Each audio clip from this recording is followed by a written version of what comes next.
Zolake, and to thank you very much for being with us, to thank you very much for joining this conversation.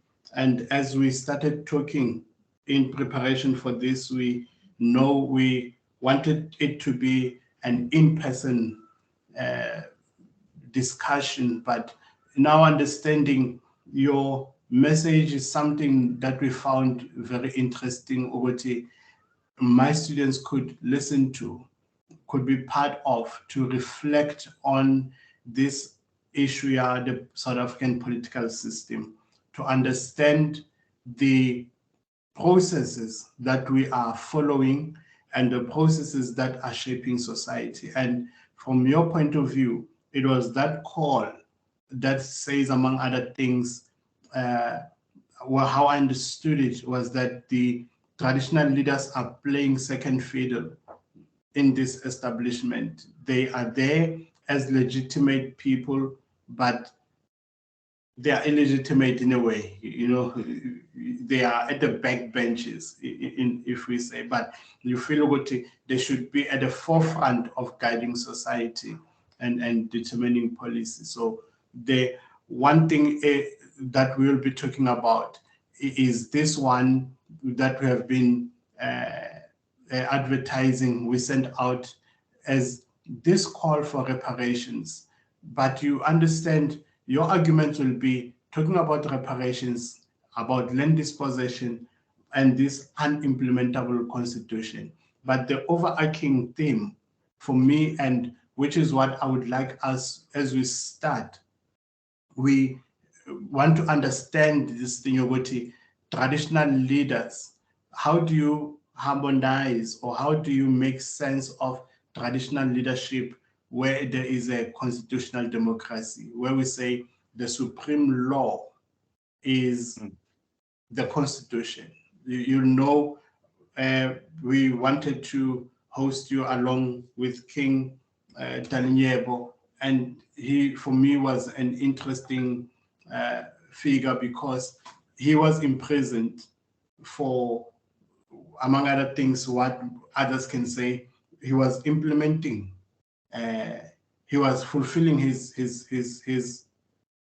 duties, and but the constitution and how it frames these issues would say this is assault, this is arson, this is violation of human rights. Now, this is the order that we are in. Ukuthi traditional leaders are there maybe as a symbolic institution. They should not necessarily surpass what the constitution has framed as human rights, as basic rights. So how do you explain traditional, what is the role of traditional leaders under this dispensation? What is the future of this institution within a constitutional democratic order? Maybe as a start there, and then we want to understand the Uguti, when we talk more about the other disputes that you have, we can contextualize it to that, to bring it back to that anchor, Uguti, what is the role of the traditional leaders? So as you are to address us, I would like us first to think, Uguti, tell us who Prince Zwelakhe Mthethwa is, and what is your role, and what is this thing you're doing? What is it you're calling for? And how do you see, or what would you like to see society, young people understanding it, welcoming it, receiving it? So that's what I'm interested in mainly.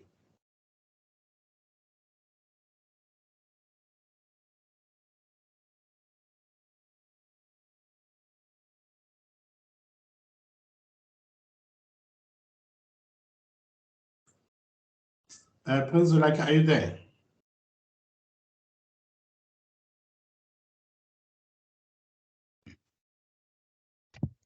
Okay, we have you back, yes? Yes.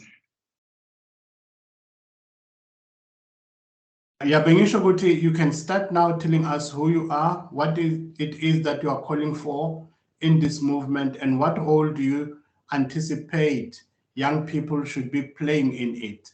How do we take it up further as a society? That's mainly as a prelude to your main points of discussion as agreed upon earlier. Okay.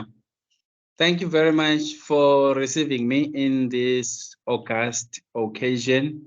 My name is Prince Zwelakhe Elijah Mthethwa. I'm from KwaZulu-Natal in Utrecht area in Zulu. We call it Emadlangeni. It is located in the Amajuba district municipality in the northern part of KwaZulu-Natal. I'm born there, but the Mthethwas are occupying an important role in the Zulu kingdom as them being the founding tribe that initiated what we now call the Zulu kingdom through King Dingswayo of the Mthethwas, who was like an emperor. An emperor means the king of kings, because he was able, out of him opposed his leadership, to actually install the famous King Shaka that we all know about today in 1816 to become the paramount king of the Zulu kingdom, which means in 1818 was the death of King Dingswayo of the Mthethwas.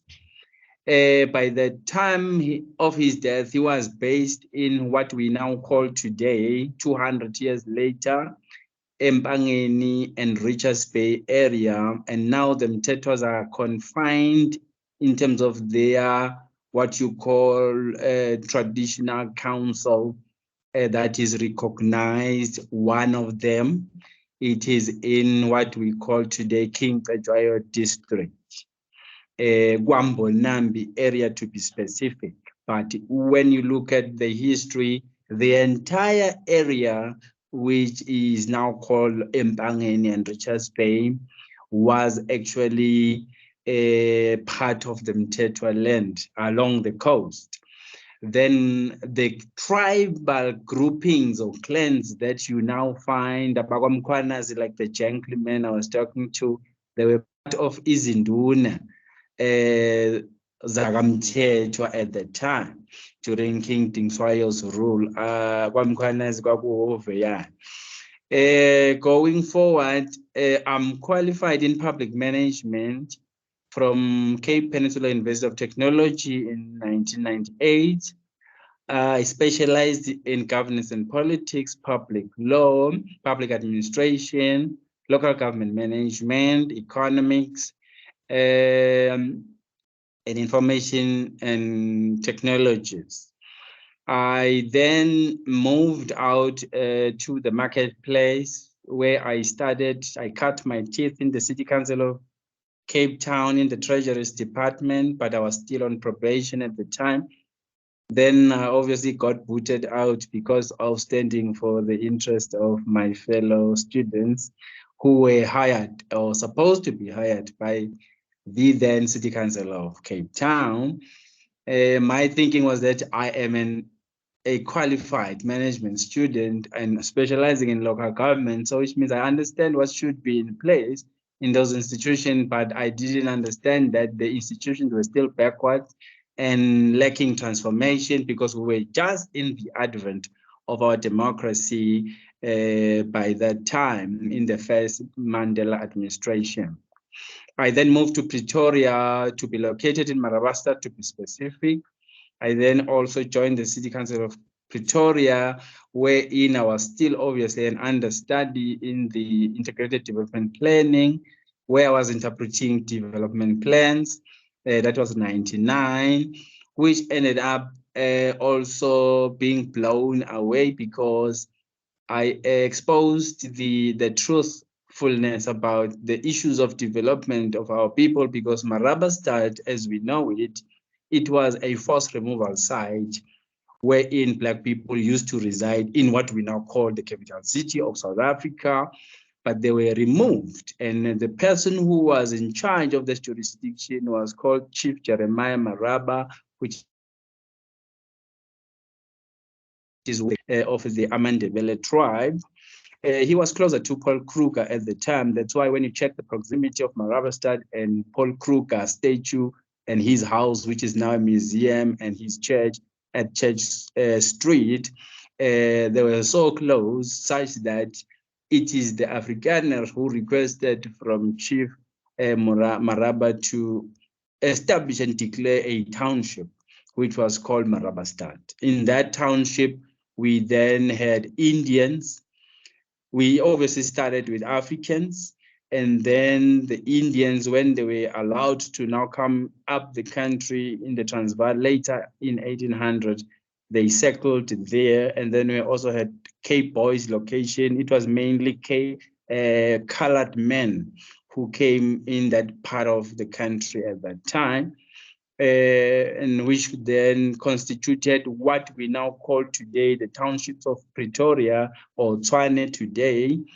That is where Easteres came from. It was from the Cape Boys location. That's where Lodium came from, where it is now moved by force during the 1955 Forced Removal Act into Lodium, where Indians are now constituted. And then you have Mamelodi, which is part of the African groupings. And then you have Atteridgeville, Pelandaba, and then also Shanguve, which is, as we know, it's so Shanguve means Shangans and vendors and Goonies all collaborated together or combined together to constitute that township. Then across Soshanguve, you find Mabopane, which is where the late Dr. Mangope said, "Giputa Batswana fela." And then that's why you would find the Batswanas only from Mabopane, Huyakwa, got northwest. But be that as it may, this is just a background. Now, the topic of today says, what is the role of kings and politicians in this constitutional democracy, and what young people can do? I'm saying this with pride because I was at my element and prime stage. I was just coming out of university at the time when I actually took this activism. I just felt strong in my heart after having qualified in public management, where I learned a lot about the history of this country and how we were established. And then I felt so strong that I must go to the marketplace where planning and decisions are being made, and so that I can help and contribute the bit that I can amongst other activists or officials or experts that are out there.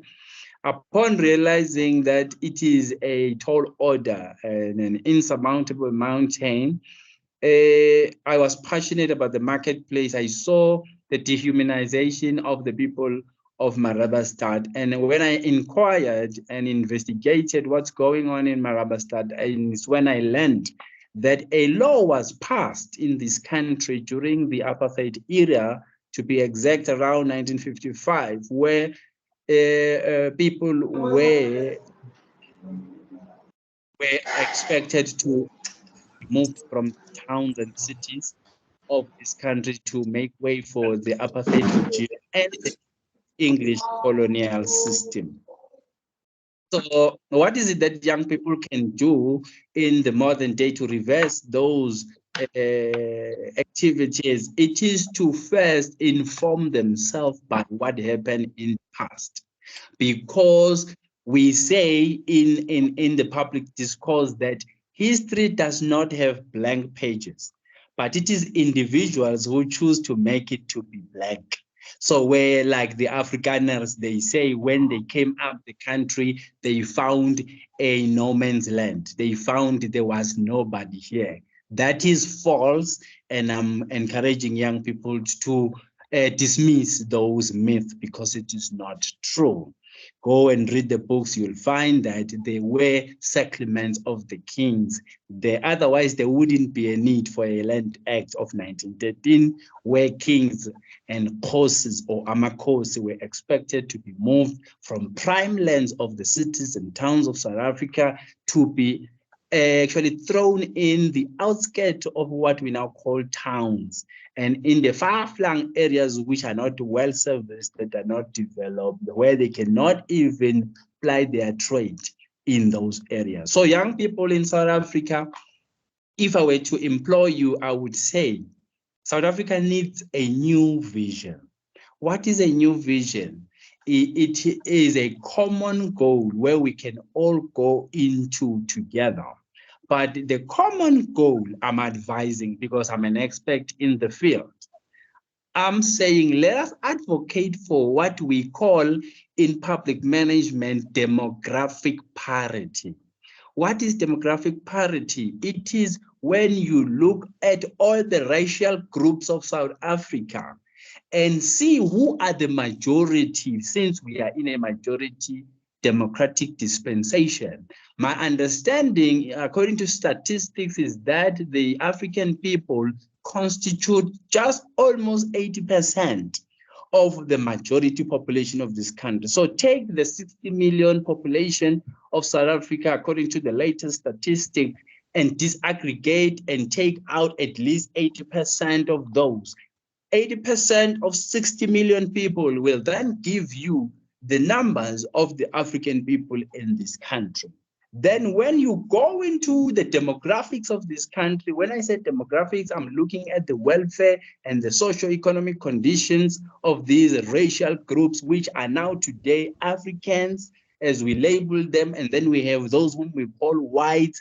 I apologize for those that are sensitive of me calling them white, but it's for the purpose of this presentation. We must call a spade so that we don't actually confuse people that white people constitute at least 12% if my statistics goes right. And then you have the Indian who are of Indian descent. How did they come here? They came during this slave trade process when the Dutch and the British and the Portuguese and the French, they were on an adventure of attaching every African country into their colonies. What colonies? Colonies of exploitation, colonies of settlement, and colonies of contestation. What is the meaning of that? It means in 1881, the European government, at the time it was kingdom. So European kings were called by one of the Berlin kings and in Belgium into a meeting of kings in Europe to say, let us attach the African continent after we have sent our explorers, and they discovered that that is a fertile and very rich land in terms of minerals and vegetation and many other things. And also it has good climatic condition. And Europe at the time was struggling from extreme weather condition where it was only too hot and too cold. So those seasons pushed the Europeans to go into other parts of the world to seek shelter as settlement, to seek commercial gains as exploitation, and also as contestation, meaning it's where you find more than one country fighting for the same country in the African continent. That's what we found. So as they were meeting, don't omit the Americans as well. They were part of the meeting. If you can go and get the document of the Berlin Conference, you will find that. I'm informing the South African modern day generation that what you see now today, it is a precursor, or it is a playing out of a theater of what was stage managed almost over 200 years ago when we started to experience the white settlers in our shores in the continent.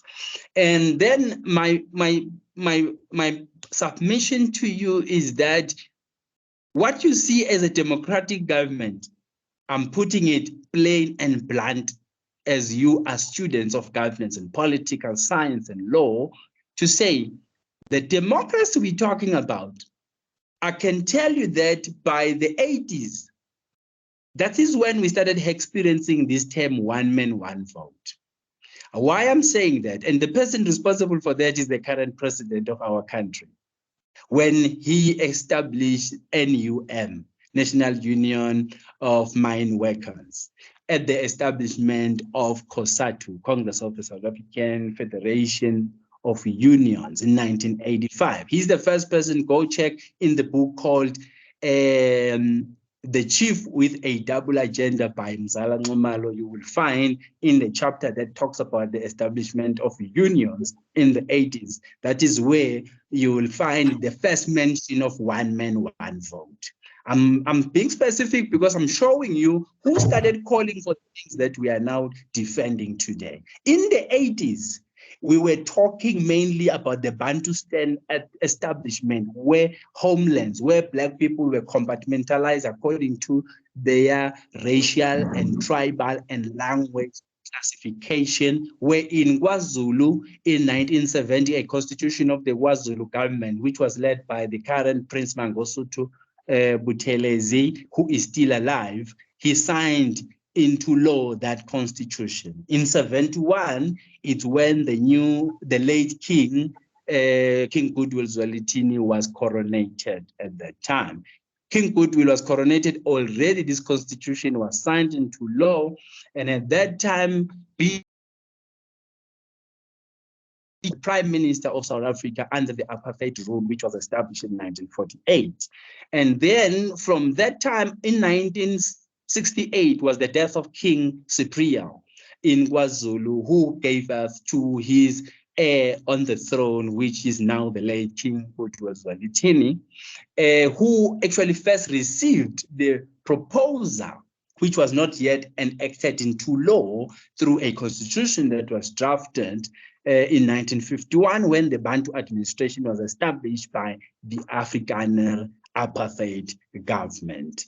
And then we going back to 1947, where the Queen, who is now late, few days ago, visited South Africa when she was 21 years. And we can say that she initiated this apartheid regime, which eventually became a system. Why? Because the white people, when it suits them, they are fighting between the English and the Afrikaner. But when the push comes to shove, when the enemy is an African person or a Black person, they come together and call the bygones and then focus on a Black man, and they deal with the Black man. In 1945, we then saw the establishment of United Nations, wherein the world was saying, no more again shall we have wars in this land of ours as the community of nations. Therefore, let's form what we call the United Nations. At the same time, there was a conference of African people around the continent and the world. It was called All Africa Conference, of which Marcus Garvey, the late from Jamaica, was deported to Jamaica eventually because of his activism in the Americas and in the Caribbean, because he was influencing Black people to be active and fight for their human rights. In 1957, you must remember that Ghana experienced the first independence. I call it independence, not freedom, because after so many years, we are still grappling with the idea of whether are we free or we are just independent from the laws of oppression. And that's what I want to coin. We were just independent, which means they said, let's allow Black people to rule themselves, but make sure we protect our economic interests, which are in the lands of the Black people. So in that, I'm showing you from 1957, we started to see a plethora of African states that were now called independent. And Kwame Nkrumah was the first one in Ghana, and all up to our late Nelson Mandela in 1994. So in the 60s, in 1964 to be exact, Nelson Mandela and company, Mr. Goldberg, and then Andrew Mlangeni, Raymond Mhlaba, Maharaj, and them, they were taken to Robben Island. And there was a banning of all political parties. So your PACs, your AZAPOs, your ANCs were all banned, not allowed. They used what we call Communism Act, which they were called the terrorists and communists, and therefore they deserved to be punished. And that's when the strategy of the ANC then saw two wings, where O.R. Tambo, the late, also went in exile, and he was followed by a number of them who went to exile. Others, they obviously went to jail. And then there was a vacuum of leadership, and that's where we started to see the likes of the late Steve Biko Bantu, who died in 1977, who was advocating for the Black consciousness, that Black people stand up on your own. This system is not for you. The likes of Prince Mangosuthu Buthelezi, he had just qualified in 1951. He was 23 years. Having qualified, he started at Fort Hare, and then he was expelled. He finished in the University of KwaZulu-Natal, and then he studied, and then he started to work in the Office of Bantu Administration in Durban in 1951. And we're going to 1936, where a revised Native Administration Act, wherein now the ANC was established at that time, and then the likes of Albert Luthuli were advocating that the Black people should be allowed at least some form of their voice, not representation. They could only use a white man to represent their interests, but tell that white man, because the system was against Blacks.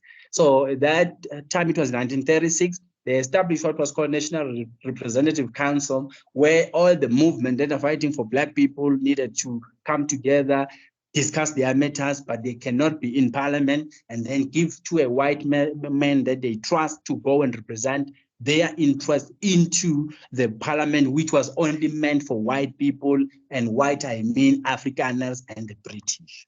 In 1932, we had Prixliga Seme, who was asking the kings and Amakosi at that time to say, please don't listen to the white people who are saying you must de-associate yourself from the struggle of our movement, because they're trying to divide us since we are majority in this land. By that time, there was a ruling which had come from the British African Parliament, which said, kings, you must disassociate yourself from being part of the ANC activities, otherwise you will lose your positions. And that's how some of the kings were actually, they lost their position. I'm mentioning Albert Luthuli because he opted to rather to lose his position as Inkosi of Abagwa Luthuli, which were called Amakolwa in Cloudville in N2 in Zita. And then in 1927, we had what was called the Native Administration Act for the first time, which was aimed at regulating Black people or Bantu people, because it became so clear that Black people are actually a threat to the British rule and the Afrikaner rule. So they then said, maybe these African people, they want to be administered, so let's have a legislation that will give them a position of what is it that they can do. And then in 1921, that is when the South African Reserve Bank was established. And this bank was meant to actually service the interest and the national agenda of the then government at the time, which was only taking care of the white people. And then in 1919 was the end of the First World War, which war the whole world found itself to be submerged in a war conflict. Obviously, the interests there were economical. It was during the times of Industrial Revolution where economies were changing. Just like today, we are in a digital era. We call it Fourth Industrial Revolution. At that time, it was when mechanization was being introduced in the production of economies of that time. Then in 1918, we had our late Nelson Mandela being born. Now, I'm excited when I talk about that, because then it shows how our late Mataya was also born way after his organization that he led was actually established. In 1917, O.R. Tambo was also born. And in 1917 as well, and 1916, around that time, your SS Mendi, which was the great ship that sank in the Atlantic Ocean, which was carrying all of the scouts, which were mostly African kings who were made slaves of the regime at the time. They were taken to be rather scouts, because you couldn't kill a king. So you rather take them to war so that they get killed by the war. Then the statement will be released that that king of yours died in war, whereas they were used as frontiers of the wars of the Western world. In 1913, we saw the, obviously in 1914, before that was the establishment of the First World War. 1913 was the birth of Walter Sisulu. Why I'm mentioning the birth of these Matayas is because we only know about them, but we don't even know when were they born and what was the context at the time, the material conditions which they found themselves in. And then in 1913, the same, that is when the famous Land Act Habsburg was enacted. What does that mean? It means the forced removal of all kings from their land. And when I'm saying their land, a lot of modern day generation are confused. Which land are you talking about? Let me be blunt. This list which we are flighting now is actually showing us all the towns and cities of South Africa were occupied by African kings. And I don't want to use the derogatory term chiefs, because it was the white people who were reducing our position to indunas, because chief is equivalent to an induna. And then going forward, after the enactment of that, ANC was then formed in 1912. In 1912, it was the same kings and pastors who said, hey, nalizwe lihamba, here the land is being taken by the white settlers and they're excluding us from their rulership. And then they began to take up their position to say, let's meet in a central point, and Vryhoek in Bloemfontein was a central point, which means kings came all the way from your far-flung areas of South Africa at the time. There were only 4 regions, by the way. Today we have 9 provinces. It was the Cape region, which constituted Northern Cape, Western Cape, and Eastern Cape. And then you had the Vrystaat, and then you had KwaZulu-Natal, and then you had Transvaal. Transvaal, which is now Mpumalanga, Limpopo, and Northwestern Gauteng. They met there. The discussion was that, what are we going to do now when these white settlers are taking our land and we are not being represented in their establishment? Let's form what we will call Native Congress of South Africa, which that Native Congress is going to take us into a liberation to reverse our dispossession. As you are flighting these areas, you will see that along the farms, you will know which tribes was based in what we now call Johannesburg, which tribe was based in what we call Bloemfontein, which tribe was based in what we call Maritzburg, Abakwa Machibisa, Amampondo. They were based, Maritzburg was called Machibisa, by the way. Then what you call Durban today was actually what is the name of the current Zulu king, now King Misu Zulu's palace, which is called Kangela Mankengan. Kangela Mankengan meaning a watch house for the scavengers. That's how white people were labeled by the Zulus, because their intentions were so evil that they wanted to depose the Zulu kingdom. So what you call Durban, from the University of KwaZulu-Natal to what you call King Edward Hospital, was the palace of King Shaka, which was called Kangela Mankengan. Right at the foot of the sea, you had a homestead of Abakwantuli, who are the first people who witnessed these whites when they arrived. And amongst them was Sir Henry Finn and Fairworm. In Zulu, Ushaka called them uFebane, nohlamba manzi. Those are the names that he gave them because we couldn't understand English. So we just gave them what is a dialectical rhyme that sounds in our vernacular. And so I'm going on to say what you call Pretoria.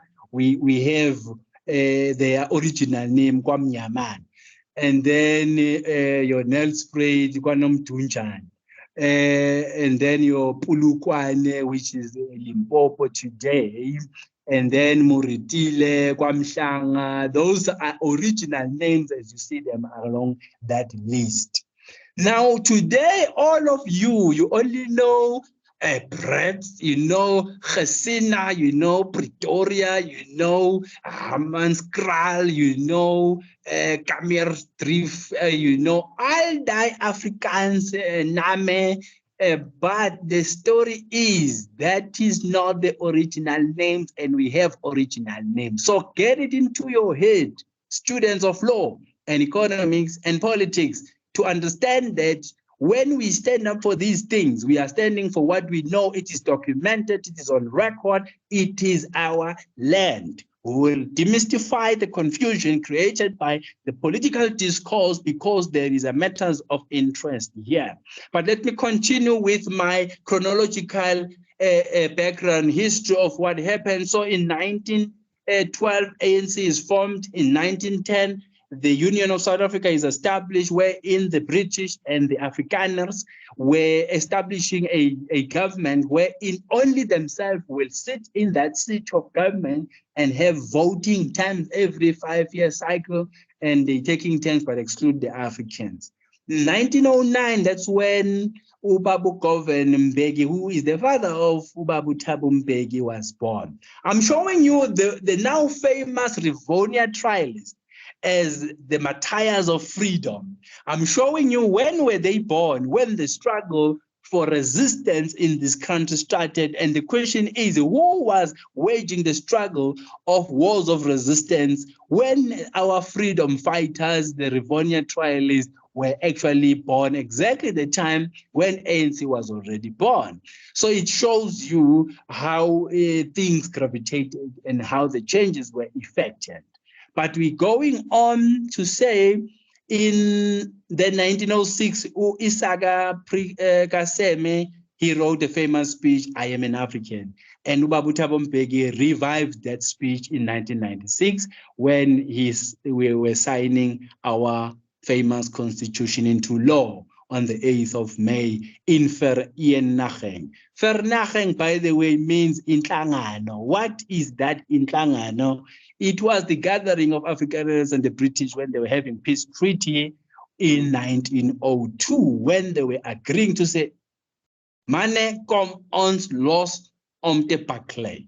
Kom ons vat die grond van hierdie swart mense en skop julle gat en donor julle, en dan kom ons hak saam en want hier is ons tweede vaderland. Those were the mottos that they were chanting when they were passionate about taking our land in 1902.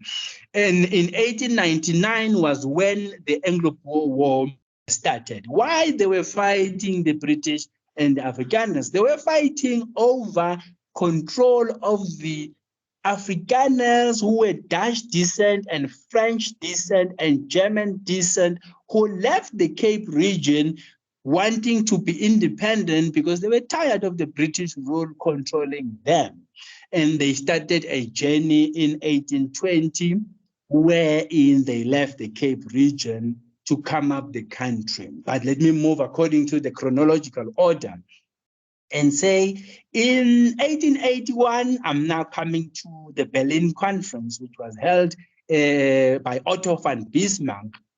They were deciding to say, we must change this Africa, take it and make it one of our republics and continent, or call it another province, which they just control. But they decided to say, let's not fight. Take a piece for yourself and move.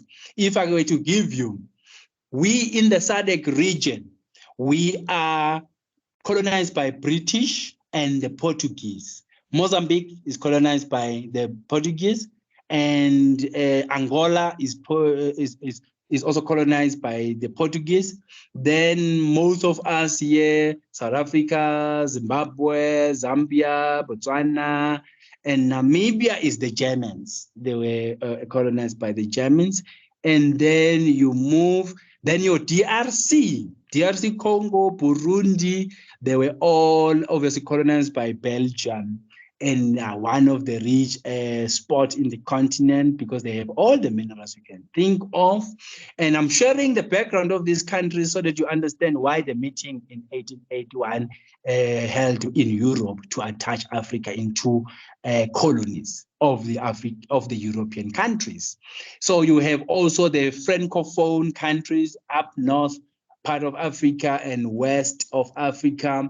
Those who are speaking French, they were colonized by France, Belgium, and the likes. In Cameroon, they are divided into two. You have the French division and you have the English division in that part of the world. Then you have those that are influenced by the Arabs. So your Egyptians, your Morocco, and all of those, they have a Middle Eastern descent lineage, which then they are fluent in Arabic languages, and which means because they are closer to what we now call the Middle East. So in 1881, it was that kind of a meeting. That is where our problems, we were actually nailed, a nail in our head, all of us as a continent this time around. But let's go to an interesting part, which I love the most for law students. I want you to go and investigate this one. In 1852, you have Piet Joubert and José Squati. They had an agreement which was written in Dutch. I have the document. I will find it for you and circulate it to Mr. Snyman. This document has an interesting, we had to decode it from Dutch to Afrikaans, then Afrikaans to English to understand the content of the document. And the document was saying, the white man is a migrant and a black man is a landlord. Now, I want all the black people to hear me on this one. You are the landlords. It is written in Dutch for that matter.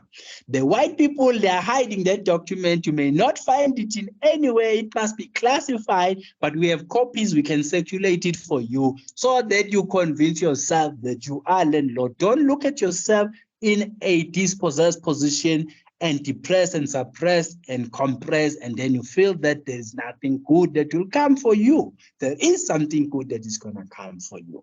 So, part of the agreement said the white people, as they arrive in the land of the black people, they must wait 100 years before they can buy land in our land. But you know what happened? Come 60 years. Hierdie swart Afrikaner, hulle het gesê, ek denk vir julle nou, julle het gesê, julle plak die swart mense, ons vat die grond, nou, ons sal nie wag vir 100 jare nie, ons vat die grond at 60 jare, and that was 1913, when they fought die verkrampte en die verligte party, hulle het gevog, want julle het die grond vir die swart mense gevat. I'm speaking Afrikaans now, so that they can hear the Afrikaners of their ill deeds. In 1846, this is where you talk about land commission today. In 1846 was the first land delimitation commission by Charles Saunders and Martin West, who was a British colonial governor at the time. Why they were having a commission? They had already surveyed the land of Devon, and they realized that, oh, we can make this a good colony for the British. Therefore, let's remove all black people from this prime land and we take it for ourselves. So how far can we push the black people in the coastal land of Devon and surrounding areas in Maritzburg? Let's push them across Tugela River. Tugela River is actually going into the sea along your N2 route. And if you understand the geography of Natal, you will then understand that that is when the blacks were removed. So Durban had two dispossession. It was by the British colony in 1843, but before 1843, the British and Afrikaners, they also fought, because in 1840, it was declared as a Afrikaner Republic, because they had won it, while they assisted the late King Pande to ascend the throne by killing of Dingaan. So in that way, they felt they can own Maritzburg and make it and declare it as their town and city. But the British came and deposed them, and then eventually it went to become a British colony. So it went through that transition. But before the Afrikaner and the British, it was called Maqhibise. Maqhibise of Umakedama, Umfowabo, the brother to Maqhibise, because it was a woman, Ungapai, who are now Pondo people in Pondoland, which is now across your Eastern Cape region, but they were pushed from where we call Pietermaritzburg. Going into 1840, King Dingaan dies, but takes over, declared by the Afrikaners. I'm showing you this one because you need to understand the infiltration and the interference of the Afrikaner and the British in the affairs of the Zulu kingdom, wherein they now are the ones who are choosing who is going to be king. And that is very, very wrong. They must know it. Let's remind them. And then in 1830, that's when King Dingaan took over from King Shaka, after having killed King Shaka in 1828 as half-brothers, Dingaan, Mbopakastai, Mhlangana, and Mkabai. Those are called the co-conspirators who killed King Shaka in 1828. But also there's something interesting already right there. In 1828, there was already a problem in the Zulu kingdom.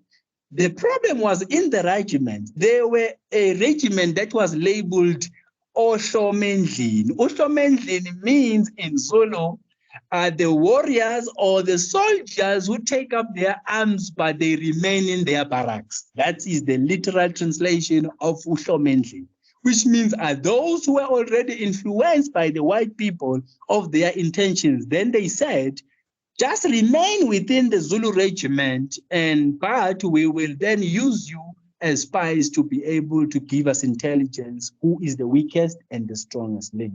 That's how the killing of a king took place. It couldn't have happened, but it is some of the people that were already influenced. But let me also give another context, which is 1827 was the death of Queen Nandi, the mother of King Shaka. And he instructed everyone in the kingdom to be in mourning for a period of a year.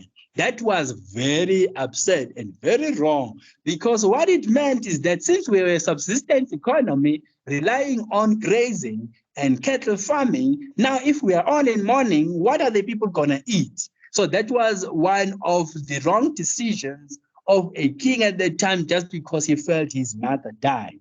As a result, I think animosity began to brew from that time to say, whom are you going to rule if you're going to allow people to mourn for a period of a year? We are losing time for plantation, which is very wrong. People are going to die of starvation.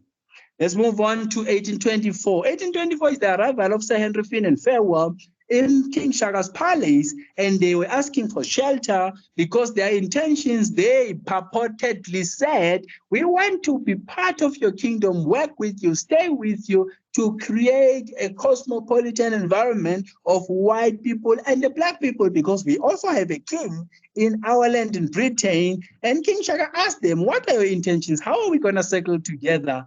You being white and we being black, how are you going to establish your houses? And he asked them all these questions because he could see through them that they are actually lying. They have ulterior motives. And he was very good and sharp in his spiritual orientation. He could see the enemy coming and plotting his demise, and he would kill them first. That's how good he was. He had a very good traditional healers or prophet, if you call it in today's language. And that is the King Shaka. In 1820, I've already said that the Afrikaners, they left the Cape, which were called the voortrekkers, because they were using their oxes and their wagons to take a long journey along your garden route in the Western Cape, Eastern Cape route, and the other route was your Bloemfontein route. That is how we came to meet them. I'm going backwards to show you where we were before the white settlers came into our shores. In 1818, it is said to be the time when King Dingiswayo of the Mthethwa paramount kingdom was, because before the Zulu kingdom, as you know it, it was the Mthethwa paramount kingdom. Go read the book called The Olden Times in Zulu and Natal, published in 1929 by A.T. Bryant. There is a chapter there called The Paramountcy of the Mthethwas. There you will read everything about the Mthethwas. It is written by a reverend who was a British, and whether you believe or not, what is said there is immaterial for this presentation for now, but the good thing is that it is on record of the role of the Mthethwas in the history before the Zulu kingdom. In 1816, it is when King Dingiswayo of the Mthethwa coronated King Shaka. Why did he coronate him? It is because he grew up amongst the Mthethwas with his mother after they were rejected by the Zulu clan, which was a small clan at the time, and the Mthethwas were having a big military regiment, mostly feared, controlling the economy of this region. It was Natal at the time, and they were also involved at the trading with all the Westerners and the Arabs who were crossing through the sea, going into India, going to look for spices because of climatic conditions in Europe, which were very cold, which needed them to slaughter all their cattle in the summer time so that when winter comes, they can preserve their meat for the entire season. And they had long winters, which they still experience in modern day, but it necessitated them that they should then move into the Far East, because in the Far East, they were known to having good preservation spices. It was just an economical reason at the time their arrival here. But they were then very greedy. I'm putting that very clear so that they can hear it. They became so greedy by seeing us staying in a good climatic land and condition with a fertile land, with cattle. We were very rich. Black people, get it into your skull. We were the ones who had big land and cattle and all livestock and all good plantation. If you think that Afrikaners are the rechte boers because they are good farmers, oh, wait until, spare me the details. We were the ones. All of that was taken from us. And that is the reason why we are fighting today in South Africa, because we know that we used to control this land and we're doing our plantation, controlling our economy. Here comes a white settler coming from God knows where they come from, because by that time we didn't even know where they come from. We thought they were skeletons. And then they come here with evil intention, and then they come with guns, they kill our people, they steal our cattle, and then they depose us, they infiltrate, they interfere, as I've already labeled. This is exactly the truth. White people, African and British, they need to know of what they did. This is a record that you can find only from the kings. But going forward, I was explaining their role of how they actually came into our shores. And then King Shaka met Sir Henry Finn Farewell, but King Dingiswayo in 1806, or 1805 to be exact, he met the first white man who was called Dr. Cohen, who was a military sergeant riding a horse, carrying a gun. He was looking for direction to go into Delgoa Bay, which Delgoa Bay, according to modern day, is what we call Mozambique. And there it is where he wanted to go. And King Dingiswayo was in exile in what we call today a Newcastle, in the homestead of Amahlubi. Amahlubi is a corporate name for the surnames like Hadebe, Bungane, Mtimkulu, Makulukulu, among others. But they all are sharing the same history. Even some of the Swazi surnames like your Dlaminis, your Gubegas, all of those are of Swazi descent according to today's demarcation. So Dingiswayo was here in exile in Newcastle, coming from Empangeni, Richards Bay area, Kwamteto, where he was stabbed with a spear wound because his father, King Jobe of the Mtetwas, had instructed his regiment to kill all of his sons because he received a report that they were plotting to depose him because he was very old but not removing from the throne. So the rule of law at the time was that you remove or you depose a person to occupy the seat. You don't take over the seat when your father is still alive or the one who's occupying the seat is still alive. So it was a conspiracy because when you read history books, there are two theories. One theory says, yes, they were plotting. The other theory says, no, they were just talking about him being concerned because in a polygamous family, the children used to have contestation as to which household will beget the heir to the throne. So Ding Swayo, who was called Kodongwane at the time with his brother Utana, they were conversing to say, my brother, if my father or our father dies, we must have you as our leader. And the servant, Umakanya Mtetwa, is the one who overheard the conversation. And he went to report, and he reported that, hey, your sons are busy plotting your demise. And that was the beginning of a problem because King Jobe then decided to say, okay, because they are now curious as to who is my successor, tell them to meet at the kraal, give each and every one of those who have come of age a cow to slaughter and have beer to be merry, but instruct the younger ones to go for shepherding of cattle because I don't want them to witness the massacre of all of his sons, King Job. And exactly when he came to the kraal with his regiment, he gave them an instruction to say that when I spit on the ground, that will be a signal that you must step all of my sons for what they are plotting to do.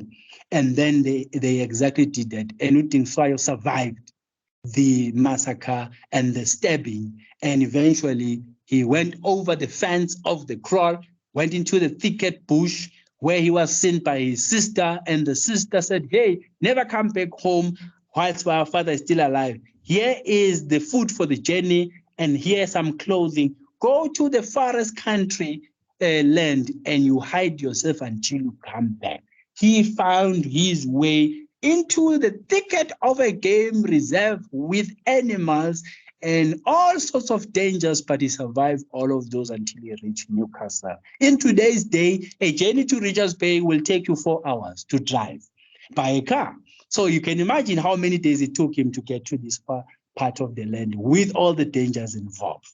But be that as it may, this is a precursor of the Zulu kingdom, but the Mtetwas, to be specific, what happened, what transpired, which led into King Tingswayo being the famous king who hosted King Shaka and installed him as the Zulu king.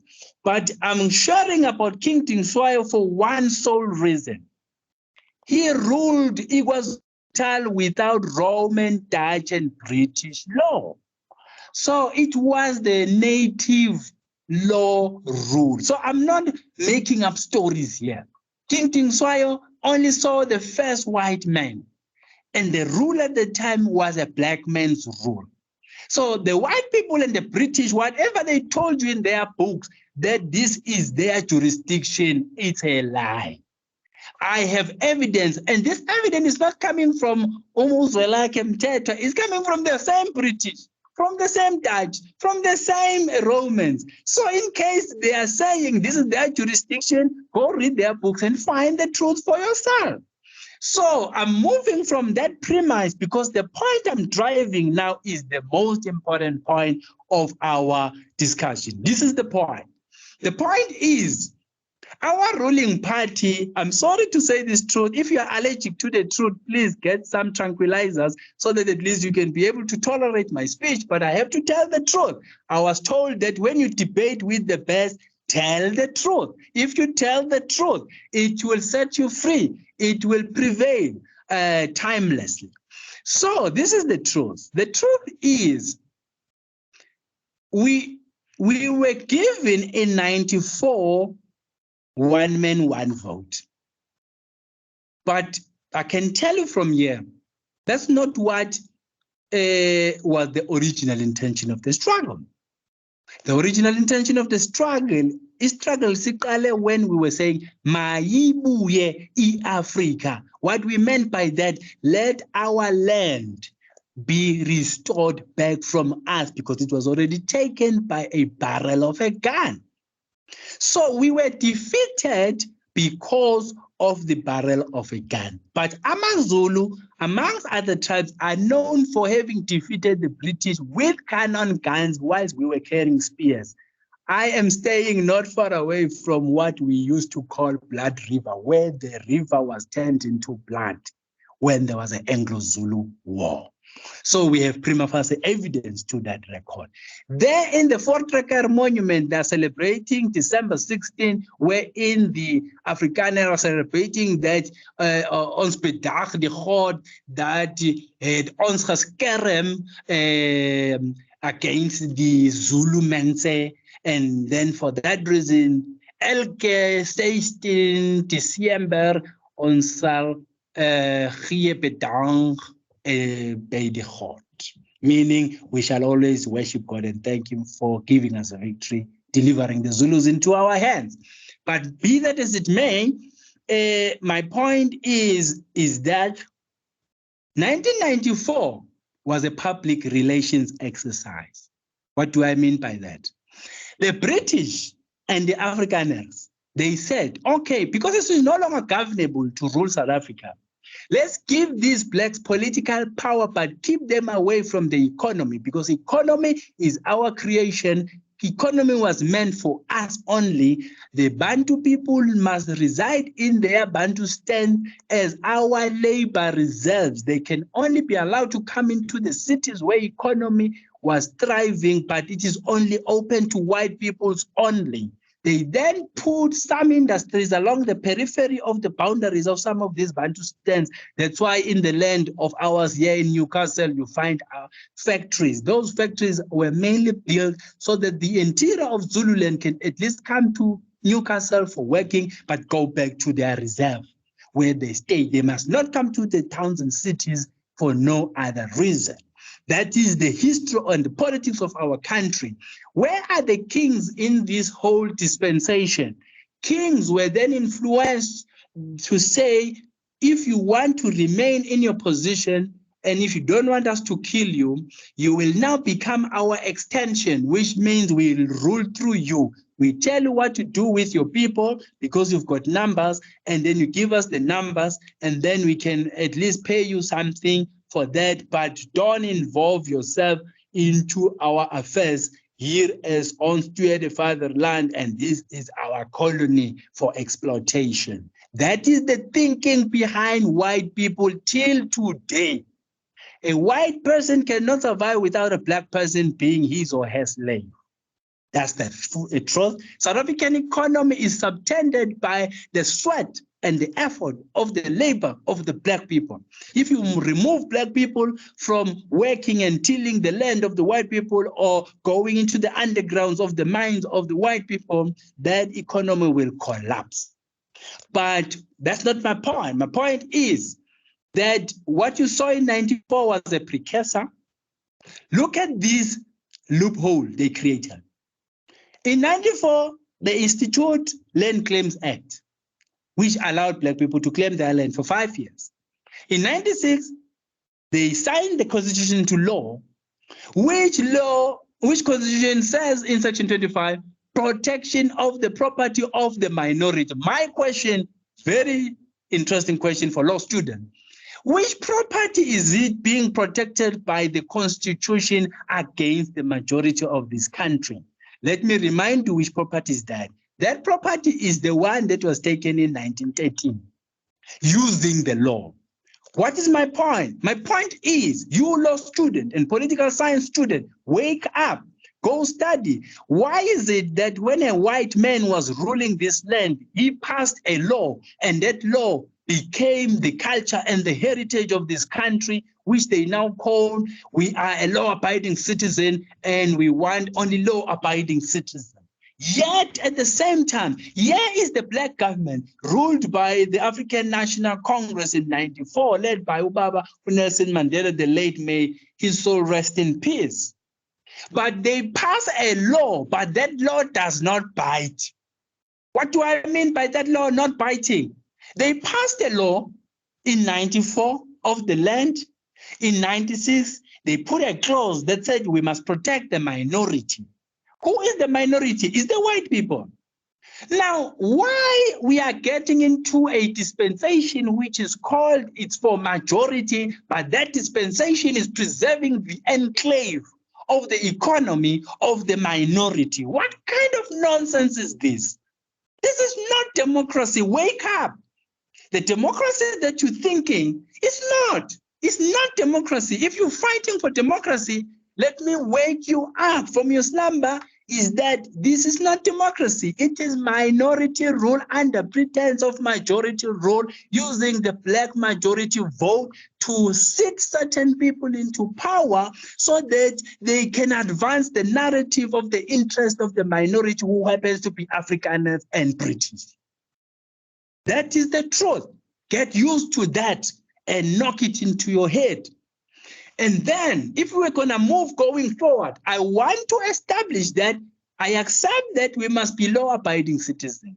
We must maintain the rule of law. But guess my line, my train of thought is going to get into something which I wonder whether black or white people are ready for. And if they are not ready, that is where I want you political science student, and law student, and economic student to come and help us, because then we have a problem if white people don't accept what I'm about to deliver to you. What I'm about to deliver, I am advocating that we went into a democratic dispensation in 1994, but we made a mistake by using the judicial system, which is still part of the colonial order. Let me remind you that all the magistrate district courts that you see in all the cities and towns, these are where we used to have traditional courts of Amakhosi. They destroyed those institutions to make way for the Roman Dutch law. Wake up. So there's no town that does not have a magistrate district court. There's no town that does not have a city hall. And then in there, that is where the affairs of the government was being executed through the municipal offices. I'm now saying this is not a Roman, Dutch, and British jurisdiction. I've already painted the history. I don't have to belabor that point. Where I'm getting to, in 98, 31st of December was the closing of the window where black people can apply for their land to be restored. Ubaba Mandela, 99, he left office. The report was given to him to say, here are the people who applied for them. By the way, the ruling party never started a campaign to tell the Africans that they must go and apply for land claim. There was no campaign that they conducted. The people who claimed the land are those who knew what was agreed upon in the CODESA process. That's why in KwaZulu you have the IFP, which is led by Prince Mangosuthu Buthelezi, who negotiated their own settlement to say, we don't like this democratic order, but if we can agree, we want our land in KwaZulu to be under a kingdom, then we can enter the elections of 1994 on the 26th and 27th of April. IFP joined elections on the 22nd of April. The ballot papers were already printed. They had to be blotted out to put in IFP in all ballot papers. Why I'm saying this thing? It's very important because no other province managed to negotiate themselves out of CODESA talks the land for themselves, because the agreement was that let us give these blacks political power, but keep them away from the economy. It looked like in CODESA talk, it is a good thing to take power and leave economy out. But after 94, we realized we shot ourselves on the foot. In the political term, we say we were outmaneuvered. We didn't have a good transition. It was the worst of them all. Why? Because you should have learned from Kwame Nkrumah in 1957 not to fall on the same ditch, but South Africa fell on the same ditch with their eyes open, and they couldn't negotiate their way out. But another blunder is that the kings were not part of negotiations. So that's the question I want you to ask yourself. So who constituted the meetings? Who pinpointed to say this one can enter the meeting, that one cannot enter the meeting? So you can already see here a cosmetic arrangement between two parties who agree on certain terms, which those terms can only affect themselves alone. And then the rest of the population, they will enjoy a vote and a little bit of a lekker bribe and maybe a lekker RDPs and a lekker jobs here and there and all that selke down. My point is that the window closed, Thabo Mbeki comes to office. Look at what he does. 202, he says, let's investigate who are the real kings. My question, are they not aware that there are kings here in South Africa? It's a joke, but okay, fine, let's give them credit. They were investigating. After investigation, ask me if that report was ever delivered after they found out who are the real kings of this land. That report is sitting with them. I'm showing you also the trend of these commissions, that we always institute a commission just to push time. Let's go forward. Until 2011, a land claim case was won in the High Court of Transvaal between the Likulenis against the state, claiming that the kings belong into this land. It was successful. Judge Bam was the one presiding over the case. May his soul rest in peace, because after he has judged this case, he was killed. He died. And then the beneficiary to the case, Chief Likuleni Vela Likuleni, after he received the document of the successful land claim, which grants them the permission in Transvaal, and all the Ndebeles. When I say all Ndebeles, I mean you are now divided into 12 tribes. Those 12 tribes of Amandebele today are speaking Tswana, others are speaking Venda, others are speaking Shangan, and others are speaking Raktendebele, Ndebele Samarege, and then others are speaking Zulu, because at some point Ndebeles could not study their language. They had to either register in Zulu vernacular studies.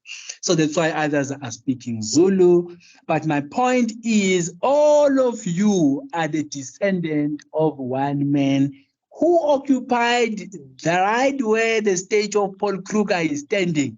That place, Church Square, does not belong to Paul Kruger. Tell the Afrikaner, I don't care how many they can find.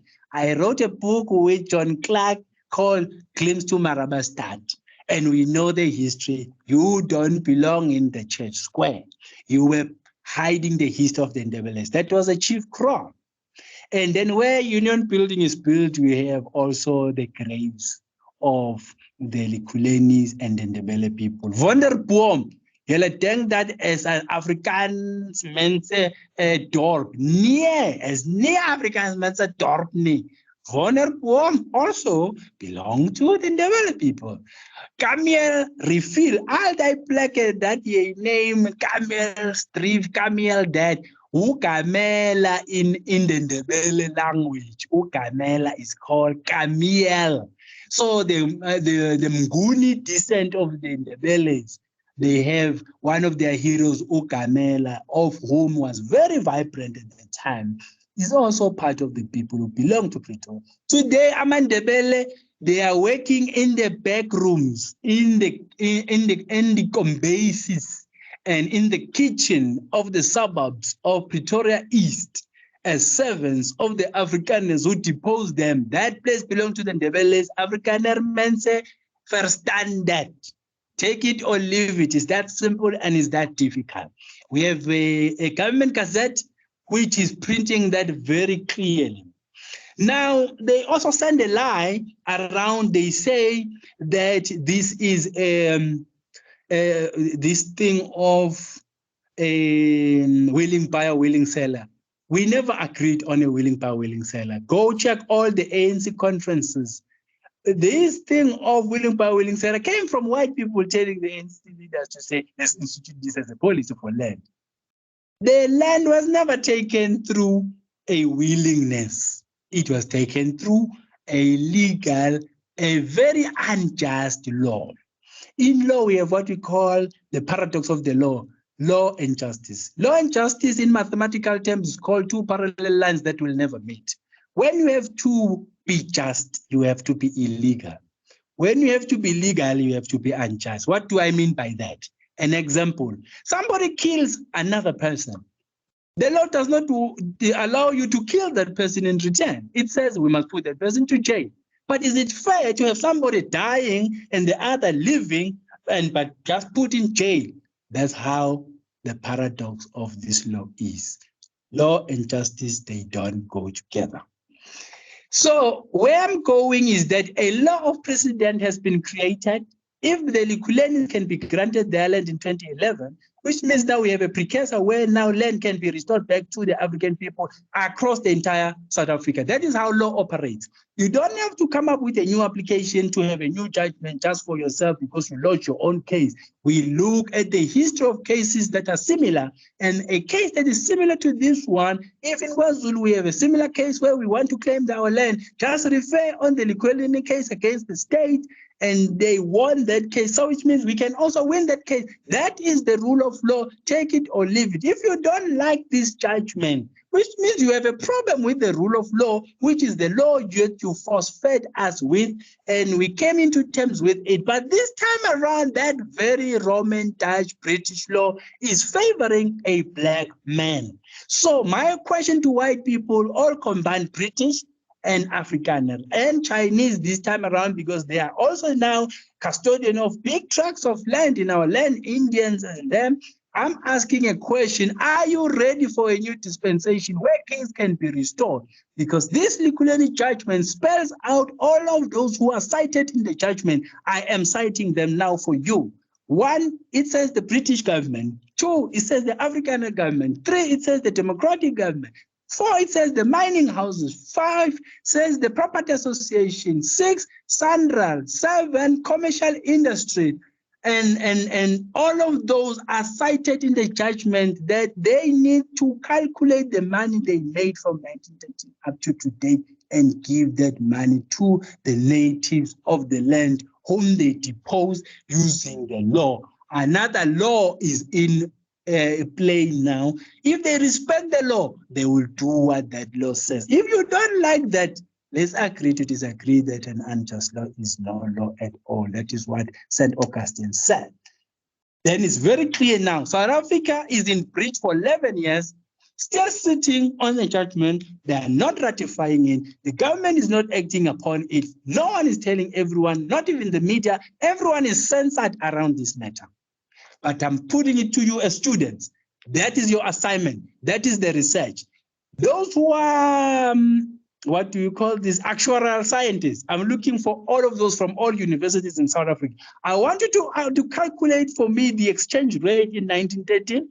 You multiply the exchange rate at that material position at that time, calculate the rand exchange the values up to date for 109 years. And you give me the figures, how much money was made in each and every town of South Africa. Once you find the total figure, that amount is owed to all the African people so that we restore them back to their rich position. Whether you like it or not, it is not impossible. It is possible. We must do our calculation right and then get our money. That is the lawsuit I'm presenting to everyone in South Africa. That is the vision for South Africa. That is the 2024 election manifesto. Every political party that is aspiring to be part of 2024, let them ask them if they are going to return the land according to the Roman Dutch British law, which is the rule of law in South Africa, because they don't love customary law, which allows the kings being restored their land. I am concluding and deducting that this is the era of kings. The politicians, they're only born in 94. So you can check for yourself who was there longer than the other and who has much better content and a legal case to be answered to by the powers that be in South Africa and abroad. I love my voice. I can talk all the time. It is that simple and it is that difficult. Everything is up to you, down to me. Thank you. Thank you, Prince Zulake. And I wanted to, as we conclude now, maybe make a comment before we open the platform for questions or comments. Now we understand through this historic narrative that you have presented on how traditional leaders or Black people were dispossessed of their land. We are here. And what I think I hear you saying is that the Lukuleni managed to go to court and claim back what belongs to them. Is it what you're saying? All Black communities outside this formal process of a land claims that you say was closed, is it what you're saying they should go to the courts and claim their lands? Or what is it clearly, very in short? And Sure. what is the role of the traditional leaders mainly in this context today about fighting for this land? Thank you. Okay, thank you. This is the process. I'm a public management student, so it means now I'm getting into administration of how you run government. This is how you do it. We must first have the head of the state to take this government gazette and announce it to the whole country to say, we have a judgment here, which we omitted or there was an oversight on. We need to implement the outcomes of this judgment. Why we must do this? Because the land question is haunting the entire South African leadership, be it Black and white, and economy of South Africa, because you don't want to have the Blacks, who are a majority, to be restored what belongs to them. So the ruling party must take this document, let it be them who stand up in public. Why? It is them who dropped the ball by ignoring the kings in the Contessa talk. That's one. Two, the role of kings. Kings are now divided into two. The kings, as we know them, those that are on a payroll of a state, they won't be able to take this matter up alone. They must declare their interest and allegiance, which if they take this route, the current government is going to sanction them of their salaries that they're getting from the government. To say, oh, now you are standing up against us, so we'll sanction you. But what it calls for the population of South Africa, the indigenous people of South Africa, to stand up and then say, we want our land back according to the rule of law of this country. If there is someone who has a problem, including the ruling party and the opposition party, I expect the ruling party and the opposition parties to have a problem. And then they must tell us what is their problem. Do they have a problem about the Roman, Dutch, and British law, or they have a problem that we were dispossessed in 1913? But there must be a parallel process. Those that are in government must ratify the judgment. Those that are outside government must combine themselves. Let's have a meeting. I am calling for a global summit on the land question, where in that summit I will be showing which tribe was based in which town. And I will go back in history. Two, I'm finishing my study on which surname came out of another surname, so that we then say, guys, you and you belong in the same family. So which means you can host this particular land in this particular town. But in terms of modern day, because somebody say, how are we going to do that? Are you going to destroy all the buildings that we see? No, I'm a very smart guy. Yes, I may not be that stupid, but I'm also not that bad in terms of wisdom. I've done local government. Local government operates on the landlordship rule. The landlordship rule says you pay the rates to the landlord. Once it is declared who is the landlord of a particular town, then it means a certain portion of rate that must be paid, must be granted to the one who is the landlord. A percentage, I'm deliberately saying percentage because I want the remainder to work on service delivery to maintain the infrastructure that is out there. all those who've got title deeds according to like the banks of South Africa. So how come the banks are now owning title deeds? No, it's very wrong. When a white man took the land from the kings, they capitalized that land, but only capitalizing to give capital to the whites only, so that they make money out of that land enough so that they can be able to be better off than the blacks. So there's gonna be an order. I'm calling for the real CODESA. The CODESA this time, it is where the kings and their descendants are gonna be meeting, I'm now gonna just report to them the outcomes of 200 years, what happened, what is the new way forward that they must expect, so that those that are in power, they must ratify the judgment. If somebody doesn't like this judgment, then they must tell us we have an alternative, which is called restorative justice. But we can work together without fighting. If you all respect the rule of law, let's utilize the outcomes of this judgment because it favors us. But if they have a problem with it, then we can institute our own legal instrument as native people. Yes. And so we must go to a conference first. Let's go to a conference, all of us. And in that conference, we discuss land only. Leave aside the prospects, leave aside the mines, because I've got a calculation of what is happening in each town, in which mine, in which factory, in which industry, who is the landlord, who are the owners of which companies. There are over 500,000 companies registered in the South African economy, and who all of those are making money in South Africa, but not the majority people of South Africa. Prince, there is a question here.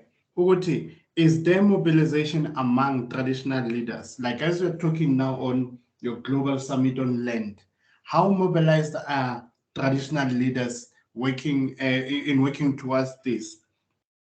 And then okay. Why are our leaders, the kings, silent on the protest by the Khoi and San people?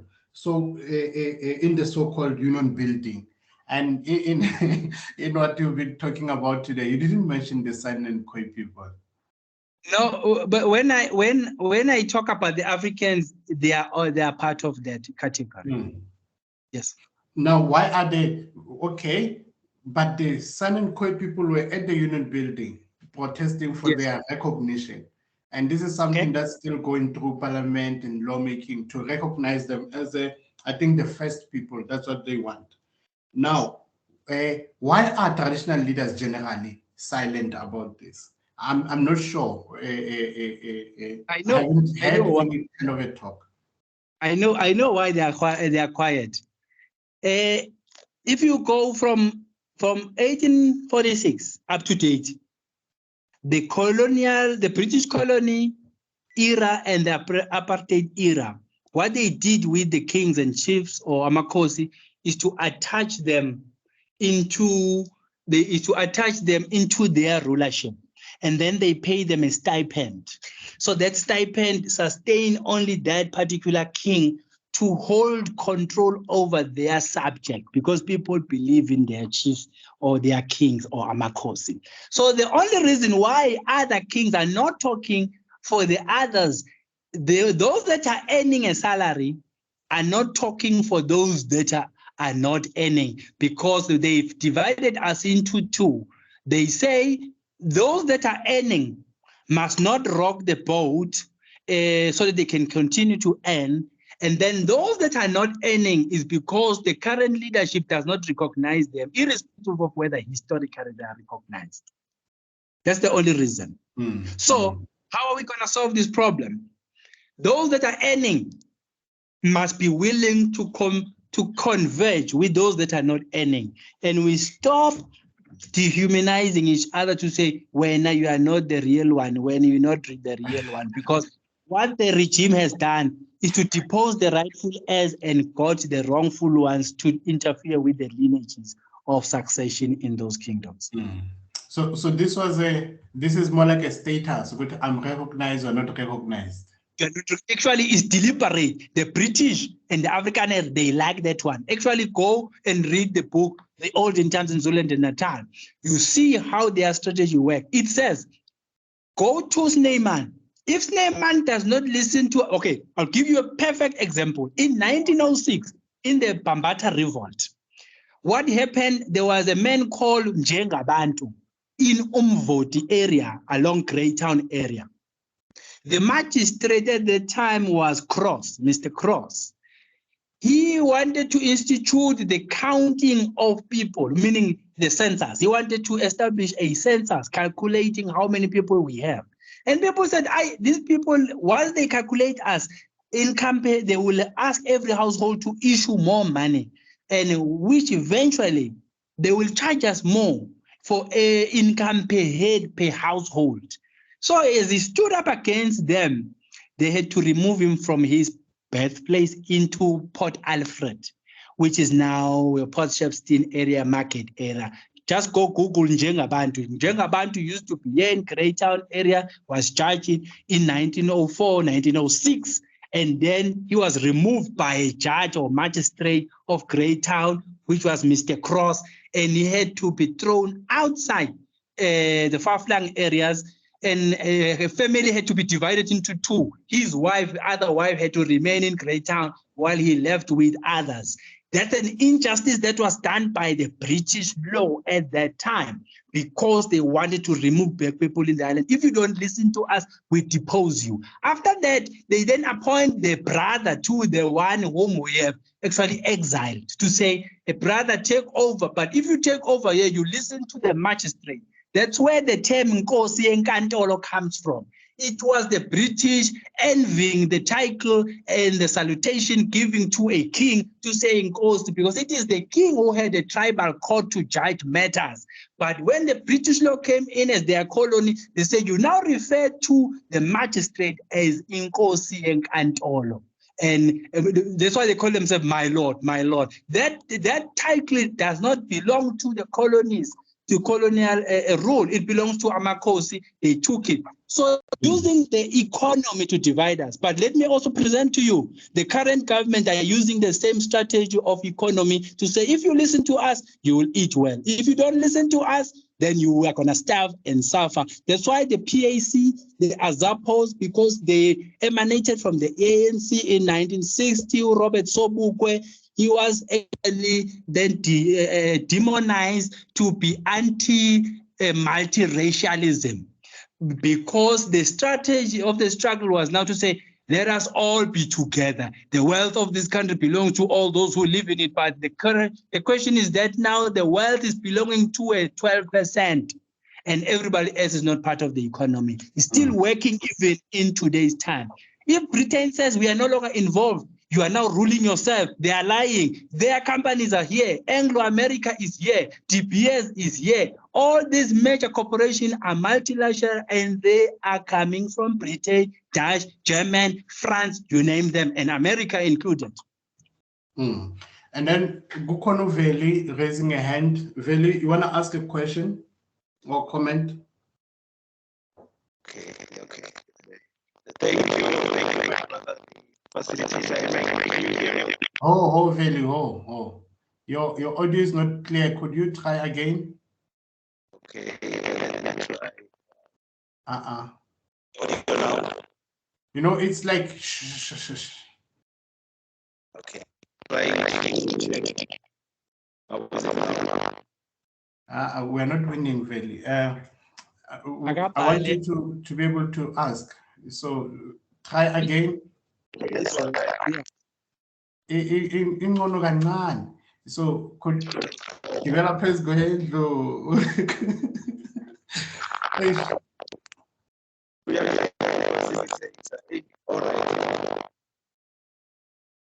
No, the audio is bad. I don't know why it was. It's still like, you know, there's some interference with it. What is that? Chairperson and come back again. Who's that? Okay, somebody's saying maybe get off and return. We will give you your 10 as you log in again. Next week, we'll come back to you, Maubuya. Just log off and come back, Mfet. And people raise hands, ne? masikhuluma sonke at the same time is going to be confusing. I don't know. I see Pakamani just switch on his what is that? The video. Do you want to speak, Pakamani?